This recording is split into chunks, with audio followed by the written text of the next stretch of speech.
과학의 시선으로 세상을 보다. 일상이 더 특별해지는 시간. 과학으로 보는 세상 C. 오늘도 일상과 과학의 경계를 허무는 흥미진진한 과학 이야기 들고 찾아왔습니다. 네, 오늘 주제는 뭔가요? 박사님께서 알려주시는 거 아니었어요? 아니요, 아무것도 없는데. 저도 주제를 못 받았는데요. 그러면 이게 어떻게... 어찌된 일이죠? 어머, 안녕하세요. 안녕하세요. 네, 웬일이세요? 반갑습니다. 제가 오늘의 주제를 알려드리려고 왔어요. 아, 네. 진짜요? 네. 두 분은 아는 사이신 거예요? 네, 저희는 거의 매달 보고 있는 사이입니다. 아, 굉장히 가까운 사이셨군요. 저희는 매주 보고 있잖아요. 어머, 누구세요? 안녕하세요. 많이 당황하셨어요? 안녕하세요. 네. 과학의 달을 맞아서 특별히 나왔습니다. 과학의 달을 맞아서 오셨군요. 꿈돌이를 들고 나오셨어요. 아니, 안녕하십니까. 그 특별한 날을 기념하기 위해서 우리가 왔습니다. 굉장히 많이 당황했습니다. 그러니까요. 오늘 색다른데요. 시작부터 이렇게 다 앞에 서가지고 하는 게 처음이거든요. 그렇습니다. 네. 아니, 그러면 도대체 주제는 알려주셔야죠. 여기 있습니다. 이거군요. 네. 여기도 있는데요.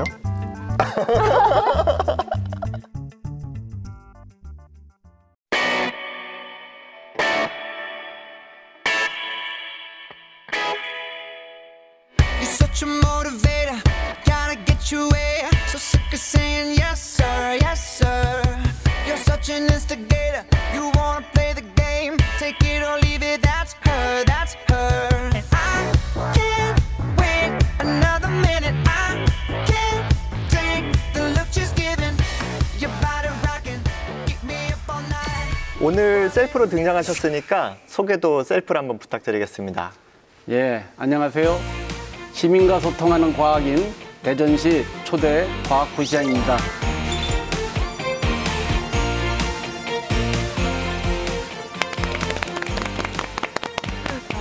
꿈돌이를 가지고 오셨네요. 대전의 마스코트죠. 안녕하세요. 저는 한국천문연구원에서 일하고 있는 우주와 사랑에 빠진 물리학자, 그리고 인공위성을 직접 만들고 있는 물리학자 황정아라고 합니다.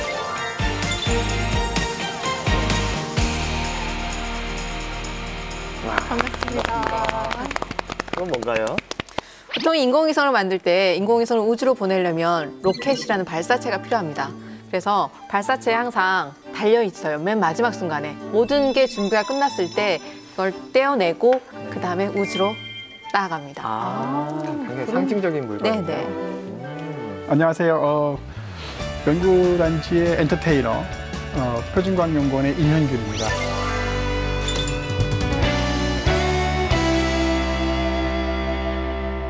와, 아니 오늘 굉장한 분들이 오셨네요. 그런데 다른 것도 아니고 저희 과학도시 대전의 과학자분들이시잖아요. 그러게요. 보니까 오늘만큼은 이정훈 박사님께서도 과학자로 인사를 좀 해주셔야겠는데요? 제가요? 네.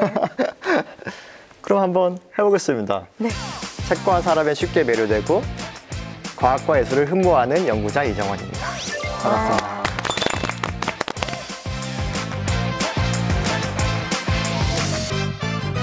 아니 근데 수지 아나운서도 과학을 공부를 했었잖아요. 네. 소개 한번 또 부탁드려 볼게요.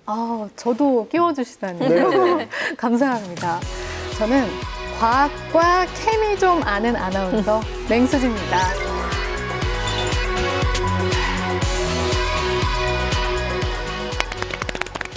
제가 화학교육을 전공해서 케미 좀 아는 아나운서. 과학인들만 너무 모여서 재미가 없을 것 같은 예감이 들어서 걱정입니다. 그런지 아닌지 여러분 채널 고정하시고 지켜봐 주시기 바라겠습니다. 과학의 날을 맞아서 함께하는 만큼 오늘의 첫 질문은 이걸로 드려보려고 합니다. 여러분들에게 과학의 날은 어떤 의미인가요? 우리나라가 사실 브레인으로 먹고 사는 나라잖아요. 많은 사람들이 다 이런 공학이나 과학을 해서 우리가 수출도 하고 나라의 큰 살림을 책임지고 있는데 사람들한테 과학의 날이 며칠입니까? 이렇게 물어보면 잘 모르신단 말이죠. 우리가 잘 알고 있는 날을 국경일로 하는 것처럼 저는 과학의 날을 국경일로 하자고 끊임없이 주장하고 있는 과학자고요. 또 하나는 과학의 날이 되면 주변에서 많은 분들이 상을 받습니다. 장관상부터 대통령상, 훈장까지 받는데 그러면 저도 이제 그분들 받고 나는 날이면 화장실에 들어가서 몰래 주문을 외웁니다. 내년에는 나도 받을 거야.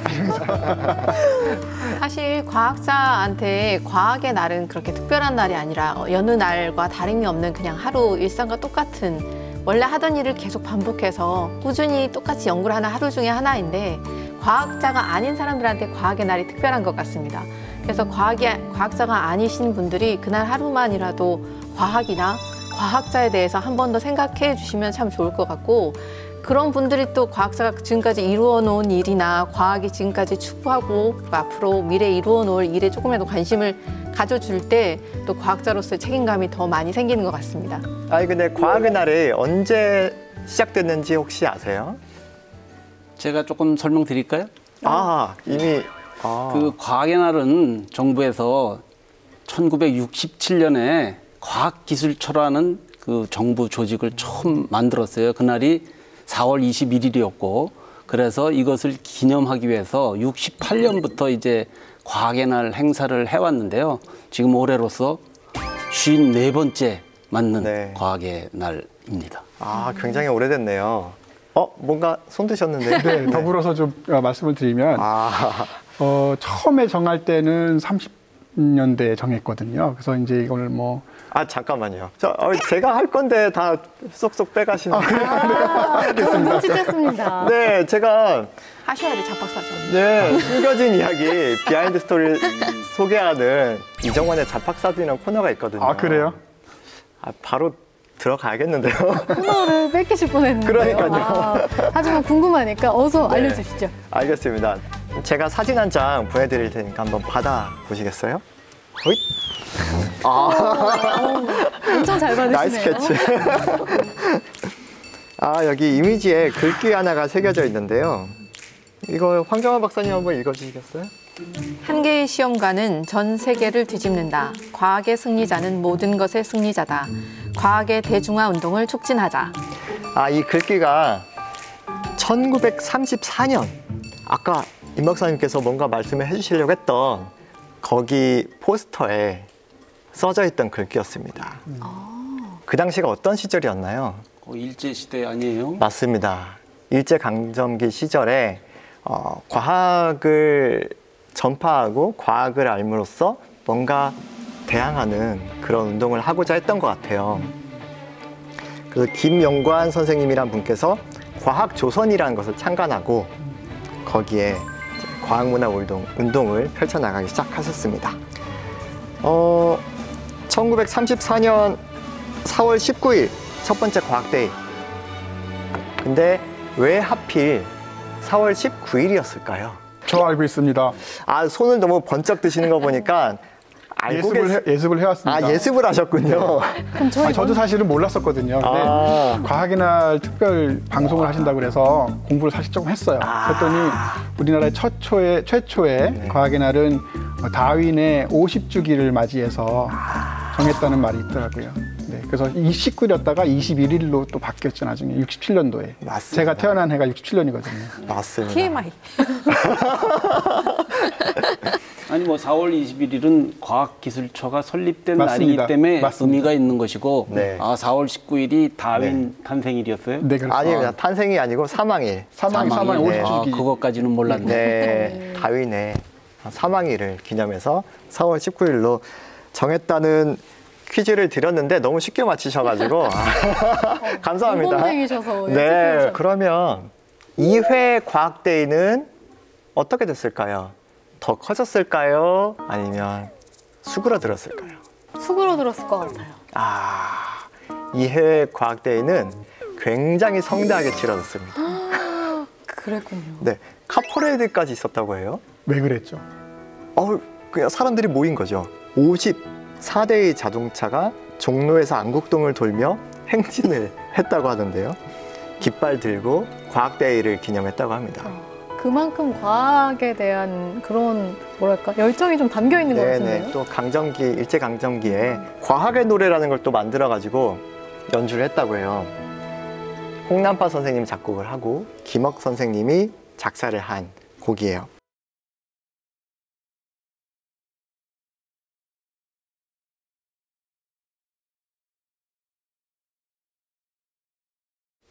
새 못돼야 저 하늘 날지 못노라. 그 옛날에 우리는 탄식했으나 프로펠러 요란히 도는 오늘날 우리들은 마음대로 하늘을 나네. 과학 내 힘에 높고 큼이여 간데마다 진리를 캐고야만 해.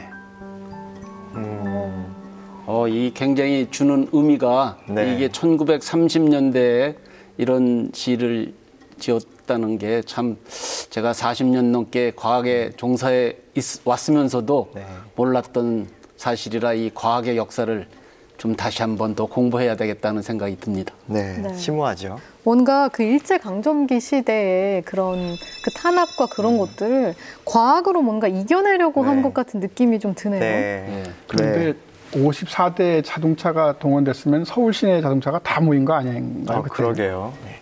그래서 그런 성대하게 치러졌던 이회 행사가 얼마 안 가서 예상하신 대로 어떻게 됐냐면 38년 5회 때 김용관 선생님이 체포되셨어요.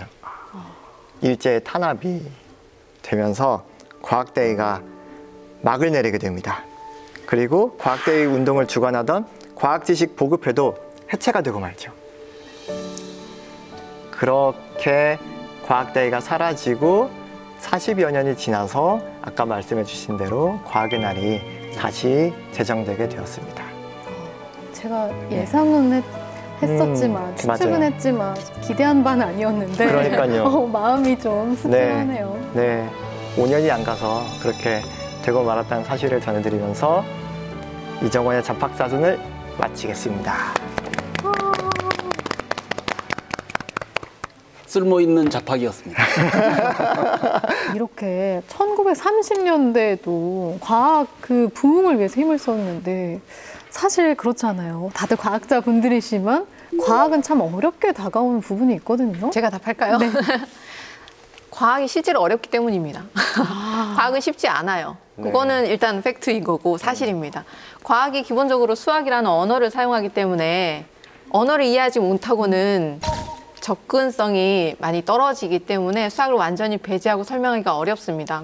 그리고 제가 물리학을 전공했기 때문에 물리 그러면 사람들이 다들 무슨 천재나 하는 거 아니야 이렇게들 얘기하시는데 저한테도 물리는 매우 매우 어려워요. 어렵다는 건 일단 사실이고 그런데 그 어려운 거에 계속 도전하는 일, 실패를 무릅쓰고 도전하는 일을 즐기는 사람, 질문하는 것을 즐기는 사람, 왜 그럴까라는 호기심이 있는 사람이 과학자를 하시면 될 것 같습니다.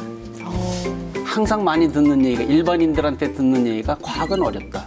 근데 과학이 왜 어려워요? 이제 이럴 때 저는 아마 우리 학창 시절에 일반인들이 지금 말씀하신 수학, 물리, 화학 이런 것들이 어렵다 하는 그런 인식이 남아 있어서 어렵다 이렇게 생각하는 것 같아요. 우리 요즘에 스마트폰 누구나 쓰잖아요. 스마트폰이야말로 과학이 집약돼 있는 건데 우리가 모든 사람이 그 기술을 다 할 필요가 없어요. 잘 활용만 하면 되는 거예요. 그러니까 아예 어려운 거는 전문가에 맡기고 우리는 잘 활용하자. 이러면 좀 더 쉬워질 거다 이렇게 생각을 합니다.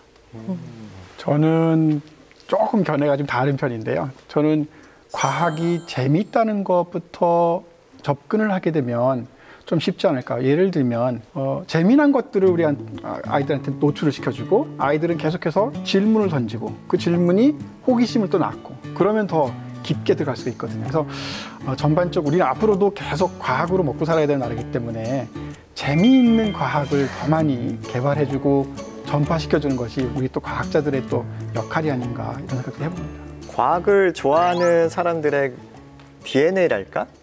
그런 게 따로 있을까요? 저희 부모님은 저를 과학자를 생각하지는 않았어요.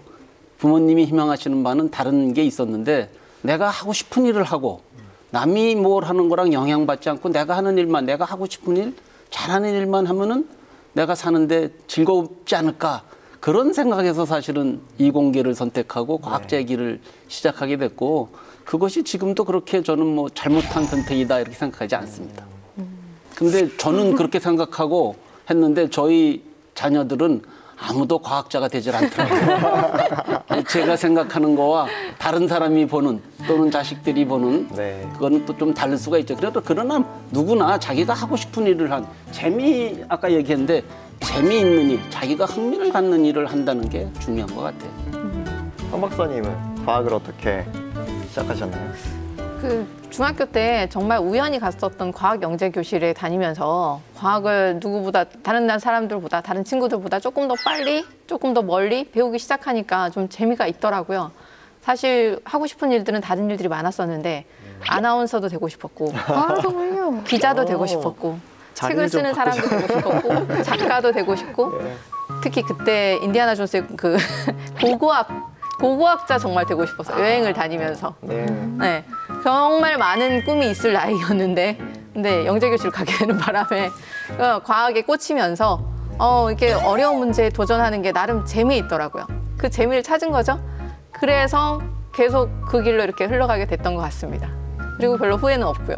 지금 과학자가 되어서 보니까 제가 원래 하려고 했던 일들, 아나운서나 뭐 기자나 책을 쓰는 일이나 모든 일들, 여행을 하는 일들, 모든 일들이 과학자가 하는 일에 들어가 있어요. 그래서 행복하게 일을 하고 있습니다. 요즘 뭐 최대 관심사, 고민 이런 거 있으신가요? 온 전 국민의 관심사 코로나 거리두기 이런 것 때문에 어디 멀리 가지도 못하고 여행도 못하고 운동도 못하고 집합도 못하고 있기 때문에 살이 찌고 있다는 게 제일 큰 걱정이에요. 결혼을 해야겠는데 결혼해서 운동도 잘 못하겠고 다이어트. 그래서 집에 있다 보니까 뭘 잘 챙겨 배달 음식도 많이 먹어가지고 살만 찌고 있다는 게 제일 큰 걱정거리입니다. 이런 고민이 있으셨군요. 네네. 사실 이 코로나라는 게 우리 눈으로는 보이지도 않는 조그마한 바이러스인데 우리들뿐만 아니라 모든 전 세계 사람들의 일상생활을 바꿔놓고 있잖아요. 새로운 세상을 만들고 있는데 이것은 사실 굉장히 큰 이것도 결국 과학의 힘으로 극복될 거라고 믿습니다. 저는 오히려 코로나 때문에 제가 하는 취미 생활을 좀 더 잘할 수 있게 됐어요. 제가 어떤 곳이길래? 주말 화가를 하고 있는데요. 보통 다른 때 같으면은 뭐 밖에서 사람들 만나서 저녁을 먹거나 한잔 하고 그러면 시간이 많이 없는데 요즘은 거의 연구소 집이니까 주말 되면 그림을 그리면서 어떻게 하면 제가 고호를 능가할 수 있는 실력을 가질 수 있을까를 고민하고 있습니다. 임 박사가 제가 예전부터 표준연에 같이 있을 때부터 봤는데 좀 특이하신 분이죠. 특별한 분이에요. 그러니까 네. 외도를 많이 합니다. 과학의 외도. 과학자들이 이렇게 외도라는 나쁜 뜻의 외도가 아닌 일반인들에게 많은 과학을 전파하는 이런 외도는 권장할 만한 외도입니다. 아니 이정호 박사님께서도 경계를 넘나드는 과학자시잖아요. 저는 요즘에 취미 말씀하셔가지고 저도 갑자기 생각나는데 드럼을 배우고 있고 제가 드러머가 되는 게 꿈이거든요. 저희 고민은 나의 왼손과 오른손은 왜 이렇게 다를까? 죽어도 왼손이 오른손 같이가 안 되는 거예요. 그게 너무 힘들더라고요. 그래서 그런 고민에 빠져 있습니다. 결국 과학자분들도 그냥 재미있는 일을 하는 재미있는 과학을 하고 우리와 같은 고민을 갖고 계시구나라는 생각이 드네요.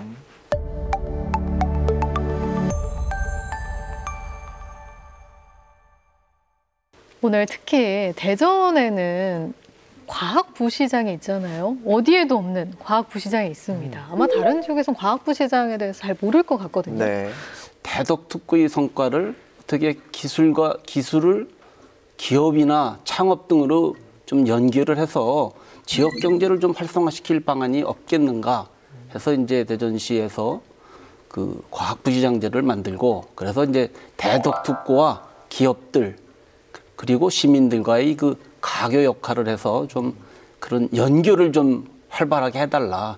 그런 차원에서 이제 과학부시장제를 만들어서 지금 이제 출범을 하게 됐고요. 우리 대전이 과학도시잖아요. 우리나라에서 과학도시 대전이라면 뭐가 달라도 달라야 되지 않을까. 그리고 그렇다면 우리가 또 과학부시장님께서 그런 역할을 좀 해주시면 되지 않을까 하고 기대하는 바가 매우 큽니다. 과학자의 한 사람으로서. 과학연구단지를 처음에 기획을 한 것은 1973년도입니다. 그래서 74년도에 첫 삽을 떠가지고요. 거의 20년 후인 1992년도에 거의 완공을 했다고 보니까 20년 정도를 건립을 한 거죠. 그렇게 오랫동안 장기 계획을 세워서 건립을 한 데는 거의 연구단지가 처음인 것 같고요. 물론 해외 사례를 보면 텍사스 메디컬 센터 같은 경우는 한 40년 청사진을 갖고서 짓고 있고 지금도 발전시키고 있는데 92년도에 1차 완공이 됐지만 제 바람은 앞으로도 좀 더 새로운 2차 청사진을 만들어서 과학의 도시를 더 확장시키는, 그래서 예를 들면 뭐 지나가는 얘기로 한 식당에 딱 들어가가지고 무조건 박사님 그러면 밥 먹는 사람들이 모두 다 쳐다본다는 거죠. 그리고 박사 아닌 사람이 없기 때문에. 그렇겠네요. 네, 또 재미난 얘기로는 연구단지는 지나다니는 개도 석사학위는 있다고 하는 농담을 또 하기도 합니다. 갑자기 제가 부끄러워지는 순간인데요. 이쪽엔 가면 안 되겠다라는 생각도 들고요. 저희도 그런 얘기들 많이 하는데 사실 연구단지나 이쪽 주변 서구, 유성구 이렇게 왔다 갔다 하면서는 교통사고 나도 절대 막말을 하면 안 되는데 왜요? 부딪히면 뒷사람이 표준연구원이나 에트리의 연구원이어서 그러니까 한 다리 건너면 다 아는 사람이 될 수 있기 때문에 무조건 조신하게 살아야 된다 이런 얘기를 마음에 품고 살고 있고, 그리고 이렇게 걷다 보면 국립중앙과학관, 화폐박물관, 지질자원 모든 웬만한 데서는 접근성이 굉장히 좋아요, 박물관들이. 그래서 과학 관련한 시설들이 굉장히 많이 있다는 거. 네, 그래서 아마 제가 여기를 벗어나서 다른 데 살아보지 않아서 다른 데서는 아마 이렇게 못 누리고 계실 텐데 저는 충분히 누리고 있다고 생각을 합니다. 걸어가는 모든 거리에 과학의 향기를 느낄 만한 모든 것들이 같이 모여 있다는 것이. 사실은 이제 이게 대전이 전체가 과학 도시가 되려면은 서구, 유성구, 서쪽만이 아니라 동쪽에 있는 시민들도 이 과학의 향기를 다 같이 누려야 진정한 과학 도시가 되는 건데요. 그래서 지금 이제 우리 대전역 주변의 대전 역세권이라든지 원도심의 도심융합특구 뭐 이런 것들이 이제 올해 지정이 돼 갖고 그런 과학에 관련된 시설들 또는 기관들도 그쪽에 많이 유치를 하고 그쪽도 다 같이 우리 과학도시로서의 그 성과를 같이 공유할 수 있도록, 그래서 진정한 대전이 과학도시, 대한민국의 과학수도가 되도록. 네. 아니 근데 며칠 전에 제 아는 분이 대전역에 우리 프로그램이 방송이 되고 있다고 나오고 있다고 사진 찍어서 보내주신 거예요. 근데 그 밑에다가 대전이라 그런지 사람들이 과학 방송을 열심히 보고 있다고 그 얘기를 붙인 게 또 너무 웃겨가지고 갑자기 또 생각이 나네요. 저도 연구를 하다 보니까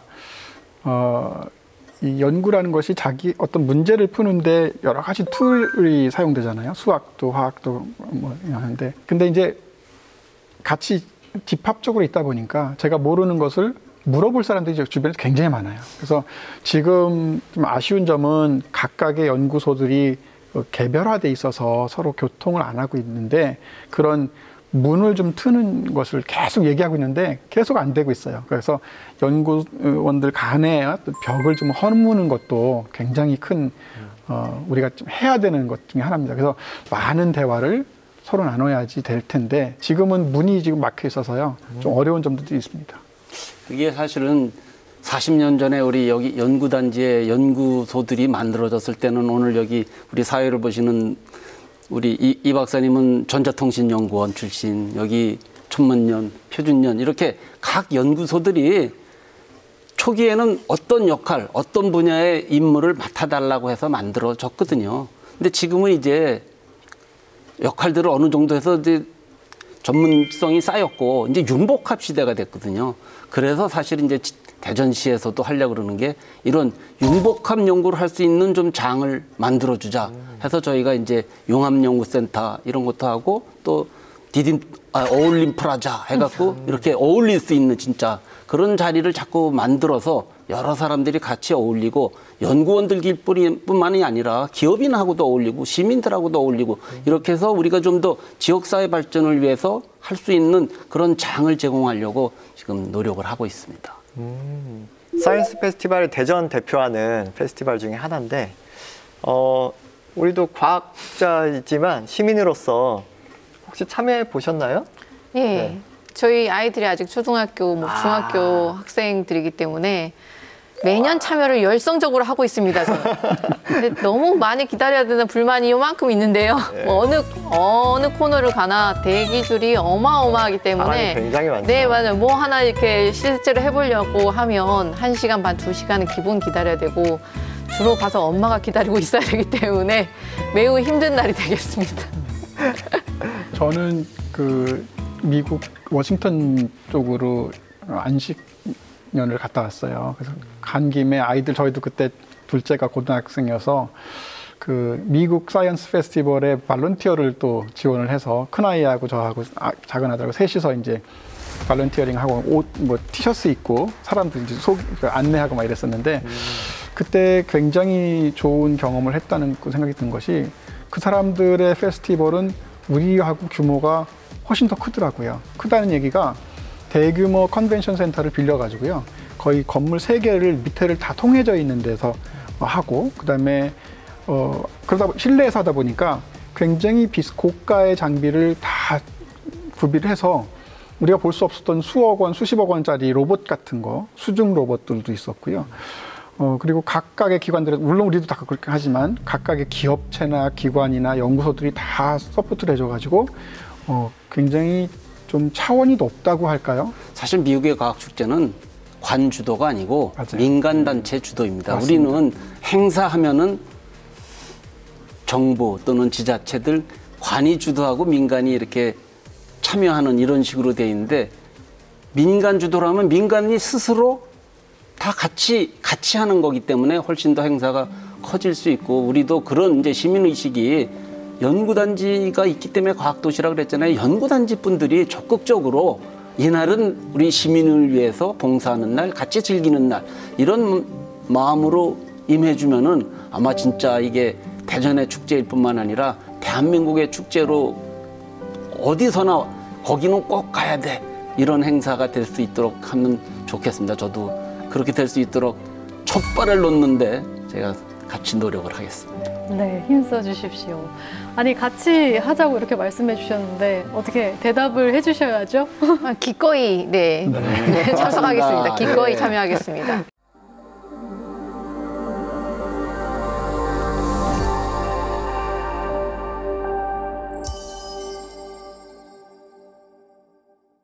아니 그런데 박사님 아까부터 아주 시선 강탈하고 있었던 벽돌이 있어요. 네. 이게 대체 뭔가요? 이게 벽돌이 한 장 이렇게 있지 않습니까? 한 장, 두 장, 세 장이나 있네요. 저는 그 대덕 연구단지의 자생 커뮤니티 중에서 벽돌 한 장이라고 하는 회에 같이 나가고 있습니다. 왜 이름이 벽돌 한 장이에요? 사람들한테는 벽돌 한 장만큼의 재능이 있다고 해서 붙인 이름이고요. 그리고 원래 저희 사단법인 앞에 붙는 명칭이 따뜻한 과학마을이라는 명칭도 붙습니다. 그래서 과학자들이지만 일반 시민들하고 호흡하고 한 달에 한 번씩 우리 연구단지에 계시는 박사님들 연구의 업적이나 자기 살아가는 이야기를 강연을 해주시고요. 멀리는 서울까지 혹은 전국에 있는 박사님들 혹은 교수님들 우리가 들을 만한 이야기들이 있는 분들은 얼마든지 초청을 하고 있고요. 초등학생부터 80 노인까지 사실 계시거든요. 제일 나이 많으신 박사님은 80 정도 되셨는데 그러다 보니까 각자의 입장에서 강연을 듣고 나서 그거에 대한 질문을 던져요. 그래서 제가 2년 동안 사회를 봤는데 늘 학생들한테 하는 얘기가 박사님은 짜장면이 좋아요, 짬뽕이 좋아요, 도 괜찮다고. 왜냐하면 우문현답이 있을 수가 있기 때문에 그리고 질문이라고 하는 것은 되게 좋은 것 같습니다. 그래서 그 2시간 동안 정말 저는 지적 향연이라고 하거든요. 앞으로도 그런 이런 활동들이 오랫동안 지속이 돼서 대전 가면 대전에서밖에는 들을 수 없는 아주 귀한 시간이라는 것을 전 국민이 알아서 대전에 한번 가봐야 되겠어. 그거 벽돌 한 장 강연 들으러 이렇게 얘기가 될 때까지 계속 했으면 좋겠습니다. 박사님 짜장면이 좋으신가요? 짬뽕이 좋으신가요? 이거 노리고 있었네. 짜장면이 좋습니다. 그럼 저도 갈 수 있는 거죠? 그럼요. 누구에게 오픈되어 있고요. 참가비도 없습니다. 지금 벽돌 한 장이 몇 년 됐다 그랬죠? 2014년부터 저희가 시작했나요? 우와. 저도 몇 번 갔었던 기억이 있는데 벌써 그렇게 역사가 좀 됐네요. 네. 어쨌든 근데 요즘에 또 과학자들이 이렇게 자생적으로 이렇게 좀 과학의 대중화 이렇게 얘기를 하는데 저는 과학의 대중화라고보단 과학의 일상화. 좋네요. 그게 훨씬 더 네. 자연스러운 것 같아요. 그러니까 과학의 대중화하면 모르는 분들에게 자꾸 뭘 전파하려고 한다 그러면 일상화해서 이게 우리의 일상이다. 그런 얘기를 좀 많이 전파해 주시면은 좋을 것 같고 저도 벽돌 한 장을 응원합니다. 전 여기 벽돌이 있어서 혹시 저거 잘못하면 한 대 맞는 건가 했는데 그건 아니네요. 아닙니다. 두려움에 떨고 계셨군요. 아니 근데 두 분께서 한 달에 한 번 만나신다고 하셨잖아요. 네네. 혹시 저 모임은 또 아니고요. 저희가 또 잘못 바쁘거든요. 짚었네요. 네. 벽돌 한 장은 저도 창립 모임 때부터 참석을 하고 있었고, 초창기에 강연을 무료로 저도 모르는 위험해 보시군요. 네, 무료로 했었는데 그렇군요. 요즘에는 저는 2019년도에 했는데 저는 강사료를 받아서 감사합니다. 사실 연구단지에는 저희 벽돌 한 장 말고도 여러 자생단체들이 많습니다. 저 이정원 박사님이 뭐 이끄시는 단체도 있고요. 뭐 한번 소개해 주시죠. 뭐. 네, 뭐 저는 19년 전에 만든 백북스라는 독서 모임을 운영을 하고 있고요. 과학책을 빠뜨리지 않고 읽으려고 노력하고 있는 독서 모임 중에 하나라고 자부하고, 뭐 전국 여러 군데서 백북스 브랜치를 만들 정도로 많이 퍼져 있고, 요즘에는 약간 소규모 모임으로 좁혀가지고 좋은 책들을 선정하는 활동을 중심으로 하고 있는데, 다시 예전처럼 사람들 모아놓고 황정환 박사님 모시고 강의도 하고 그런 일들이 백북스에서도 강연을 한 적이 있습니다. 맞습니다. 전담이시네요. 두루두루 그냥 품앗이라고 생각하시면 되겠습니다. 네. 그리고 저희가 한 달에 한 번씩 만나는 모임도 한번 소개해 주시죠. 저희가 하고 있는 거는 이정원 박사님과 저는 아태 이론물리센터에서 과학문화활동부 활동을 하고 있어요. 그래서 뭐 대중과 이렇게 과학을 이렇게 연결시킬 수 있도록 하는 많은 행사들을 기획하기도 하고, 한 달에 한 번씩 새로 나온 과학책들을 선정해서 서평들도 남기고, 그래서 강제 독서를 열심히 하고 있고요. 네, 그래서 좋은 강사분들도 하고 많이 모시고 강연, 대중 강연, 그리고 또 과학 저술을 하려고 하는 학생들을 위해서 또 이공계 대학원생들을 대상으로 해서 매년마다 이렇게 포스텍에서 모여서 학생들이 글쓰기 강좌를 일주일 정도 코스로 열기도 하고요. 그래서 굉장히 역사가 오래된 아태 이론물리센터 활동을 같이 하고 있습니다. 대중과 아주 가까이 있었던 그런 커뮤니티들이 참 많았구나라는 걸 새삼 느꼈습니다. 관심 있는 분들은 정말 검색해보셔서 참여해보시면 참 좋을 것 같다는 그런 생각이 드네요. 그리고 이렇게 이야기 듣다 보니까 연구도 다들 하고 계실 텐데, 연구하시랴 또 이런 과학 문화에 또 앞장서고 계시고 몸이 10개라도 부족하실 것 같은데요? 황 박사님 오늘 뭐 중요한 회의 하나 미루고 오셨다던데. 네. 오후에 원래 오후 2시쯤에 나사 헤드쿼터랑 같이 하는 텔레컨퍼런스가 예정되어 있었는데. 미국에 있는 그 나사요? 네, 미국에 있는 그 영어로 합니까? 영어로 해야 됩니다. 힘듭니다. 그래서 집중하고 있기 되게 힘들어서. 회의보다 이 방송이 오늘 굉장히 중요하다고 해서 달려왔습니다. 와, 너무너무 감사드립니다. 아니, 네네. 나사와의 회의를 미루고 네네. 이렇게 와주셨다니 저 깜짝 놀랐어요. 기꺼이 부르면 언제든지 달려오겠습니다. 감사합니다. 정말이시죠? 또 부르겠습니다. 네. 아니, 정말 아닌 게 아니라, 지금 황 박사님은 거의 뭐 과학계 전국구 스타 아니신가요? 아주 유명하신 걸로 알고 아니, 있거든요. 별 말씀을. 네. 이렇게 지금 나사와의 회의도 미루고, 지금 두 팔 걷어붙이고 달려오실 만큼 과학의 대중화, 과학의 일상화에 앞장서고 계시는데요. 그런 뭐 특별한 이유가 있으실까요? 제가 이제 여성과학기술인이라서 여성과학기술인회에 속해 있습니다. 대한여성과학기술인회에 속해 있는데, 거기서 또 우리가 대전에 있다 보니까 대전시에서 후원을 해주셔서 대전시 초중고등학교를 찾아가는 과학탐구교실 사업을 2012년도부터 지금까지 계속 하고 있거든요. 대전시의 수많은 외곽에 있는 초중고등학교에 직접 여성과학자들이 찾아가서 본인이 하던 연구를 그 수업 시간에 설명하는, 강연을 하는 행사에 참여를 했습니다. 그리고 그 많은 아이들이 반짝반짝한 눈을 보면서 이 똑똑한 친구들 중에 한 명이라도 더 이공계로 우리가 하는 일에 같이 할 수 있는 동료가 되었으면 하는 그런 생각이 들었습니다. 그래서 이 일이 굉장히 중요하다는 생각이 들었고요. 그런 일을 하기 위해서 지금 우리가 매우 적절하게 이런 일을 계속 하다 보니까 오늘까지 이르게 된 것 같습니다. 아니, 듣다 보니까 박사님께서는 거의 프로 강연러이신 것 같은데 저희도 좀 맞습니다. 들려주시죠. 제가 원래 강연을 잘 못하고요. 원래 굉장히 소심한 트리플 A형이라서 내성적이거든요. 제가 굉장히 내성적입니다. 남들 앞에 나서는 거 잘 못하고요. 그런데 오늘 용기 내서 한번 해보겠습니다. 네, 좋습니다. 오늘 말씀드릴 거는 지금 과학 대중화에 대한 이야기입니다. 아까 부시장님께서 말씀하셨지만 과학 대중화라는 단어보다는 과학의 일상화가 훨씬 더 나은 것 같습니다. 그래서 대중 강연, 과학자가 일반인들 앞에 나서서 하는 대중 강연이 역사가 굉장히 깊어요. 그래서 1800년에 영국의 왕립연구소에서부터 시작이 되었습니다.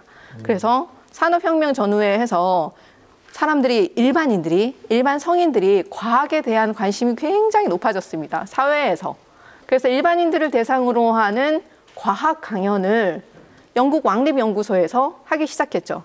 그리고 그 강연 중에 하나를 들었던 역사상 매우 중요한 과학자인 네, 이분이 드디어 이 과학 강연을 어른들이 아니라 아이들과 청소년을 대상으로 쉽고 난이도를 낮춰서 재미있게 그렇게 강연하는 것으로 확대합니다. 그래서 1825년에 영국 왕립연구소에서는 크리스마스 강연, 크리스마스 렉처스 시리즈를 시작하게 되었고 그 전통은 1190년 동안 이어져서 오늘날까지 계속 이어지고 있어요. 매해 크리스마스 날 밖에 나가서 노는 게 아니라 과학자의 강연을 들으러 아이들이 오는 거죠. 마치 선물처럼. 그래서 그 과학자가 바로 그 유명한 제가 존경에 맞지 않는 마이클 패러데이입니다. 마이클 패러데이가 무엇을 했냐면 매우 유명한데 전기와 자기를 연결시키는 일을 합니다. 전기와 자기. 말만 들어도 어려운 것 같죠? 패러데이 법칙. 네, 역시 오늘 아나운서도 품격 있으세요. 자, 전자기학의 기본 방정식이 있는데 그걸 맥스웰의 방정식이라고 이야기합니다.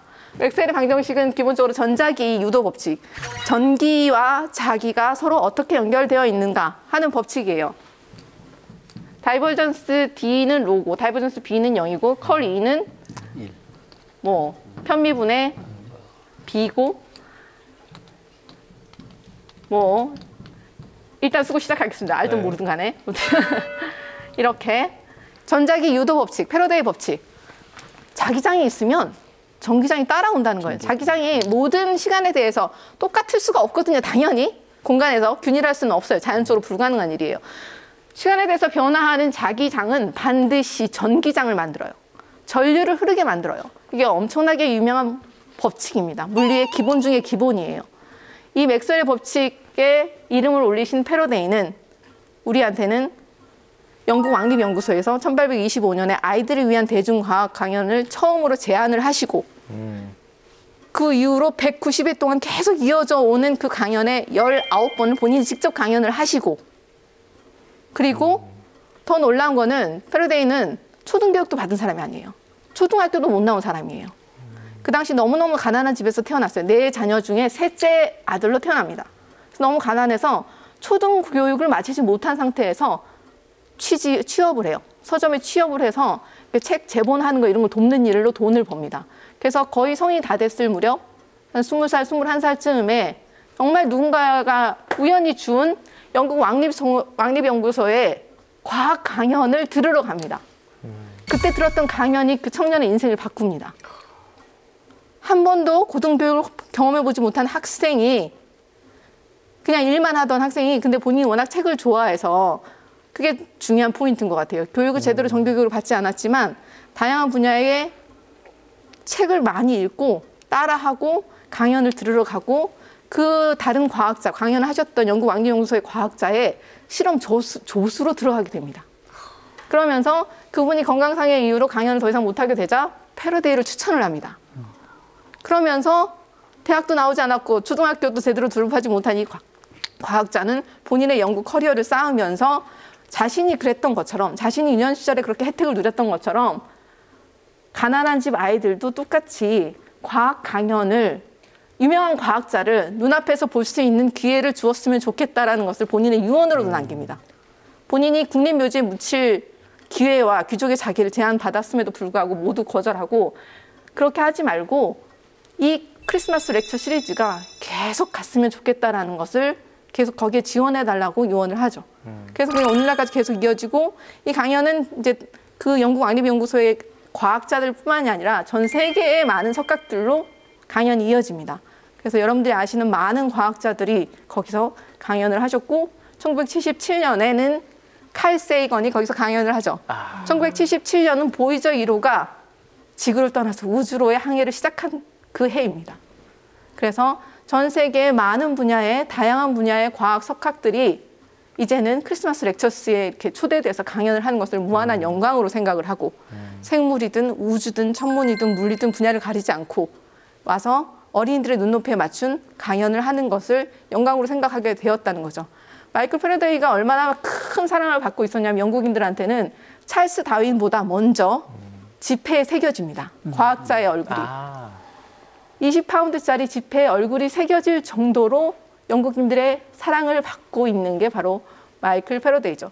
마이클 패러데이의 19번의 강연 중에서 유명한 강연이 양초 강연이라는 게 있어요. 6번이나 똑같은 강연을 합니다.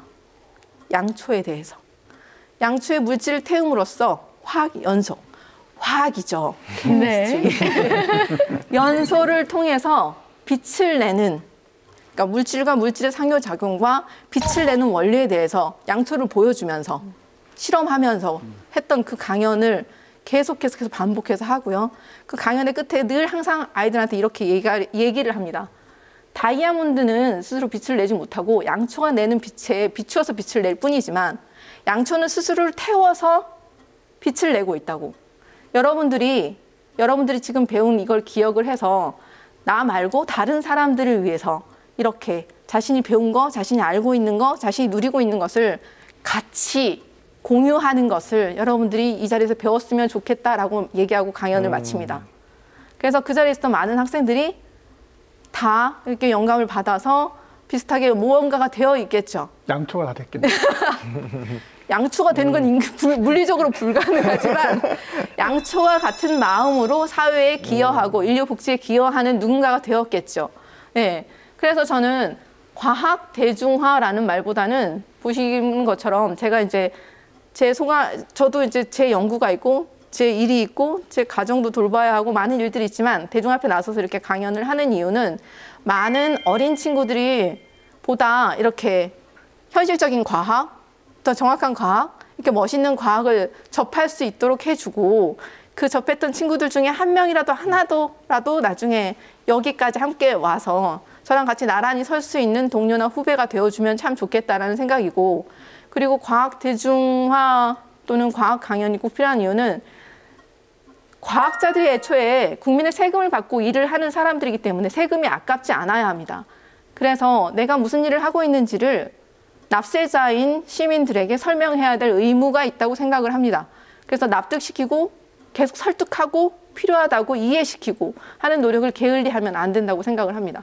그래서 과학이 기본이 되는 사회, 모든 일의 정책적인 결정에 과학이 근거가 되는 사회가 매우 중요하다고 생각하기 때문에 제가 일반인들을 대상으로 과학 강연을 하고 청소년들을 대상으로 과학 강연을 하고 있습니다.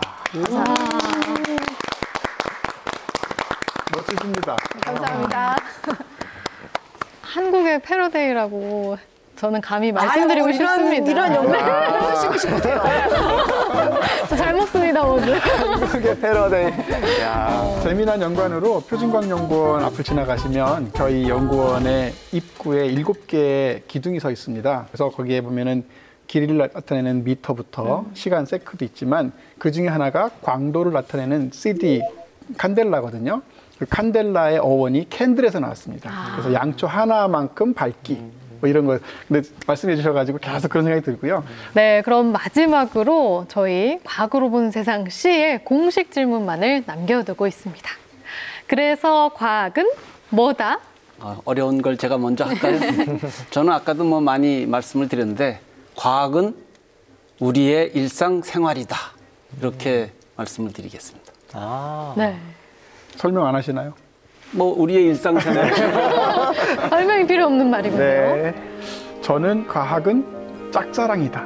짝사랑. 네. 우리가 처음에 어떤 이성이나 아니면 선생님 혹은 누군가를 짝사랑할 수 있지 않습니까? 근데 그때 그 풋풋하고 애달고 호기심 이런 것들이 막 모여 있잖아요. 그래서 과학이 갖고 있는 그 원래 본성은 그런 호기심, 알고 싶음, 그리고 가까이 하고 싶은 본성인데 우리가 너무 이거를 수식화하고 어렵게 설명하고 이러니까 자꾸 멀어지고 있는 것 같아요. 그래서 조금 더 우리 그 애틋한 마음을 이렇게 열어주면 자연스럽게 가까이 되지 않을까 이런 생각을 한번 해봅니다.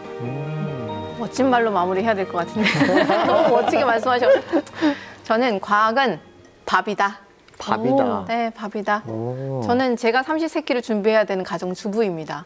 그래서 세끼 돌아서면 밥, 돌아서면 밥인데요. 매일매일 반복되는 그리고 반드시 필요한 밥을 먹고 준비하고 그렇게 먹고 반복하는 삶이 쌓이다 보면 그 모든 것들이 쌓여서 저의 아이들이 성장해 있는 것처럼 우리의 미래가 그렇게 성장해 있기를 바랍니다. 와, 멋진 말이네요. 전 너무 단순하게 밥 벌어 먹고 사는 이라고 말씀하실 줄 알고 뭔가 했는데 역시나 네. 멋진 명언 말씀을 제조기시네요. 그러니까. 그러네요. 감사합니다. 저는 그래서 과학은 역사의 삶이다. 그렇게 아. 해보겠습니다. 저도 일상생활이라는 생각이 들더라고요. 사실 곳곳에 다 있고 항상 함께하고 있거든요. 근데 이게 과거로부터도 그랬고 지금도 그렇고 미래를 또 이끌 과학이기도 하잖아요. 그래서 정말 이 역사의 삶이 바로 과학이지 않을까 하는 생각을 해봤습니다. 이게 하루아침에 된 게 아니고 네. 계속 조금씩 쌓여가는 거기 때문에 그 역사의 삶이라는 것도 아주 좋은 표현입니다. 네, 감사합니다. 아, 좋네요. 아, 이걸 제가 또 정리를 해야 되거든요. 막중한 임무를 맡고 계십니다. 아, 해보겠습니다. 과학은 짝사랑으로부터 출발하고 삼시세끼 밥과 같은 일상이 되고 그게 쌓여서 역사의 삶이 된다. 제가 또 하나 더 덧붙여 볼게요. 그리고 과학은 세상을 비추는 하나의 양초와 같은 것이다. 와, 이렇게 정리해 보겠습니다. 좋습니다. 그 양초 끼워 넣고 싶어가지고. 양초 들고 왔어야 되는데. 너무 멋있었습니다. 아니, 거의 마무리 이 말씀에 다 담겨 있는 것 같아요. 정말 과학은 저희 일상이기도 하고 또 양초와 같은 존재이기도 한데요. 그래서 바로 우리 곁에 있다는 거, 더욱 많은 관심을 가져야 할 대상이라는 거 많은 분들이 알아주셨으면 좋겠습니다. 과학과 친해지기 위한 노력이 더 필요할 것 같고요. 우리 과학 하시는 분들도 또 더 많이 활동을 해주시길 바라겠습니다. 어제보다 오늘 더, 오늘보다 내일 더 일상에서 과학이 더 친근해지길 바라면서 저희는 다음 시간에도 알찬 과학 이야기 듣고 찾아오도록 하겠습니다. 그럼 다 함께 외쳐볼까요? 네. 과학으로 보는 세상, 씨!